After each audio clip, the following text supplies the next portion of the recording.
Coach Gruden's really good at finding film on all these guys. All right, guys, questions for Derek?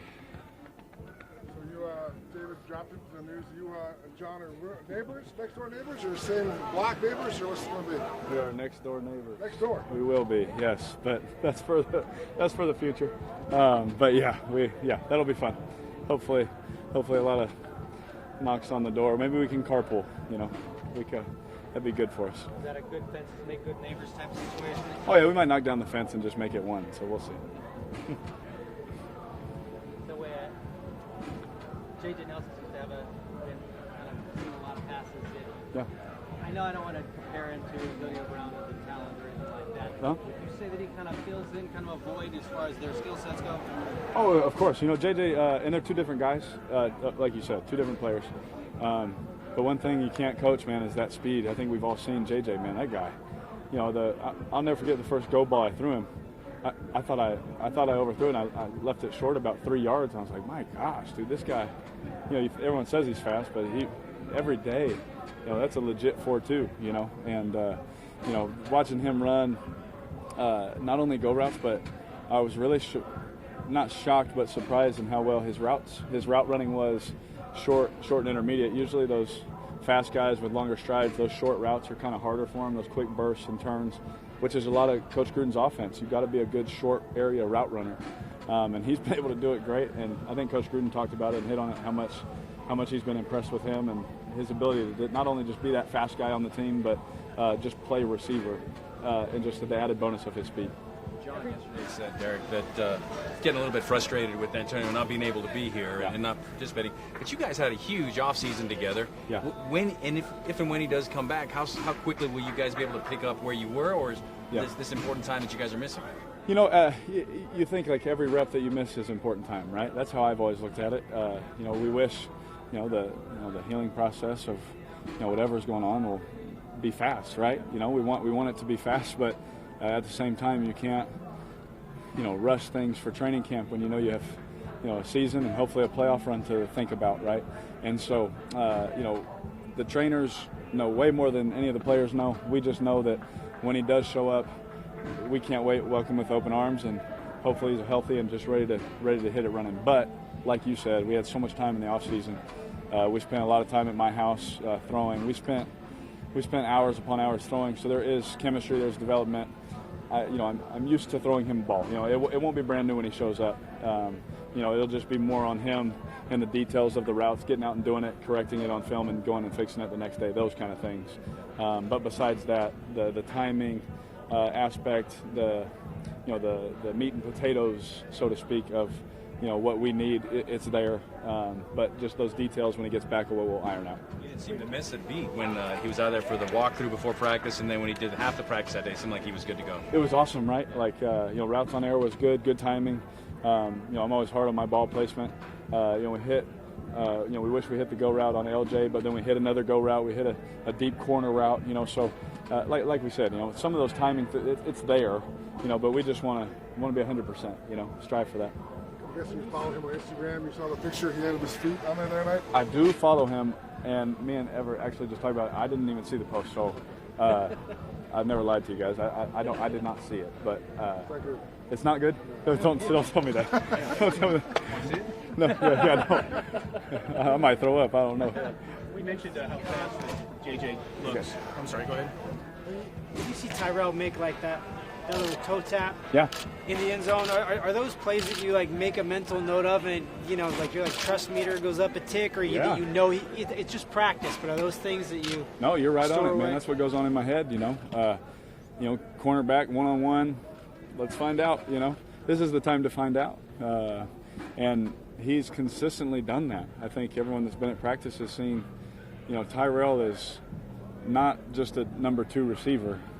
He can easily take that featured role and be a 100-catch, 1,000-yard guy.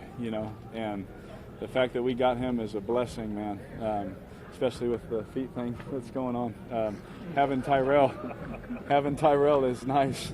To be able to throw that guy to you, I think you guys remember Andre Holmes, how much I loved Andre, right? How many times I threw the ball just one-on-one, deep 50-yard, just chucking it up. Hey, make the play, because he did it 100 times in practice. And so I think what we'll see is, the more times he's making that play in games, one-on-one down the field, you're going to see me just let it rip. Hopefully, Farvish, not as Farvish, maybe not 3 guys on him, but more calculated, I guess. But he's a guy that you definitely, flick a switch when you see a certain look and you saw it happen in practice. Oh yeah, here you go, buddy. Here's your chance. And I tell my receivers every day, I'm always going to give you a chance until you prove me wrong.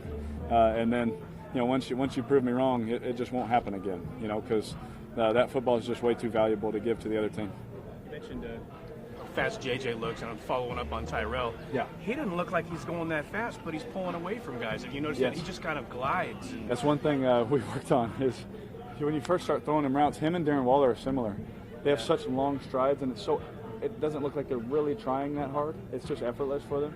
And the first couple of balls you throw them are behind them, and you're like, that doesn't even make sense. But then you turn the film on, and you see the kind of ground he's covering, and that's where you can tell, like, man, that guy can move. And like you said, it doesn't look like he's running that fast, but no one else is catching him. It reminds me of Devontae Adams, to be honest with you. My man Devontae, everyone said, oh, he's not that fast and all these things. I've never seen the guy get caught, he just leaves people. And same thing with Tyrell, similar. That guy can go.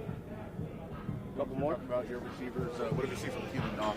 I love Keelan. I think we've seen him, make some spectacular catches over the last few days, and he's been a guy that obviously I'm throwing timing routes too down in the tight red zone where windows are like this, and he's making plays. I think the thing for Keelan, and it's with any rookie, this is not a knock on Keelan, is the simple plays. He drops a simple ball on the sideline. All he's just trying to do is trying to get the ball, and he's trying to make the next play, right? And his mindset is right. I think as the game slows down for him, just making those simple plays, because we know he can play. We know he's a good receiver in this league. He's making these diving, twisting, jumping catches in between guys, and it's been awesome. I think for him it'll just be consistency. The best ones are the ones that can consistently do the little things right every day. And so he'll have a spectacular play or 2 or 3, and then he'll have one play where you're like, oh, come on, man, you got to do it like this. But again, that's not alarming. He's a rookie. I sit there and look at him and say, wow, he's going to be a good one. Joint practices with the Rams coming up. What do you hope to get out of those? Yeah, again, it's good to go against a different scheme. I really enjoy it, and especially when it's 2 really professional teams that aren't, trying to prove their manhood or to prove their toughness to each other. Obviously, football's a physical game, but when there's just fights and brawls, I think that's pointless. But when you can get good, physical, hard, fast work against a different scheme, that kind of stuff's invaluable. Honestly, I think it's more valuable than a preseason game. If I'm just going to be honest, doing these joint things, and you get different situations, a third down situation, you get some of Coach Phillips' stuff, and you get 1st and 10 versus this personnel, and you get this look and that look and different blitz patterns and things like that. You're getting more reps, and it's way more valuable than a preseason game to me. Derek, you're the longest running guys on the team now.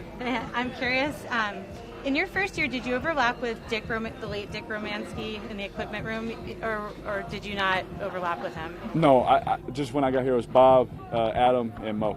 And you've worked with Bob, has designed cleats for you, I think. Oh, yeah. Can you just talk a little bit about his artistry and also just what he, I'm sure you interact with him a lot as well. Oh, yeah, Bob's a wizard. I'm like, hey, Bob, I'm not the artist kind of type, so I'll just tell him, hey, I got this kind of idea, and then I said, these are the colors I want, just have fun. And every time I open the box, I'm like, bro, that is unbelievable. He's got a real gift when it comes to that. So I let him do all my stuff, even little pad adjustments. I'm like, hey, I really want an extra thing, kind of right here, obviously, in my back area, for those of you that remember. And he can just whip something up and sew it in, and it looks like it actually belongs there. You know what I mean? It's not a patchwork kind of job. So he's a special guy, and I love that we have him. Last one, guys. All set? How are the DBs looking? I mean, you're trying to complete passes. How do you think the Raiders' defensive backfield's looking? Who's impressed me is those 2 young corners that we drafted, Isaiah and Trayvon. They're really impressive. Usually when you get young corners, I'm like, okay, it's routes on air. I'm just going to pick on them all day, kind of a thing. And those guys have been competitive. They ask me questions. One of my favorite pictures is there's a picture of me and Trayvon sitting over here, and he takes 5 minutes just like, hey, man, talk to me about this route, what you're thinking, what you're seeing. And that doesn't happen very often. So those guys have been impressive. Worley's always I think, been a good player playing against him in Carolina. You know, and Conley is, you know, everything that we all think that he is. You know, we just hope that he can stay healthy and, you know, show it on the field, because, you know, we all think that he's a pretty darn good corner. He's made a lot of plays. We just, you know, like anybody, you know, we just want to see him the whole time, you know, because Conley, he could be a lockdown guy for us, and that would be huge for, I know, Coach Gunther and their scheme. Thank you, everyone. Thanks, guys. Thanks, Derek. Yep, thanks.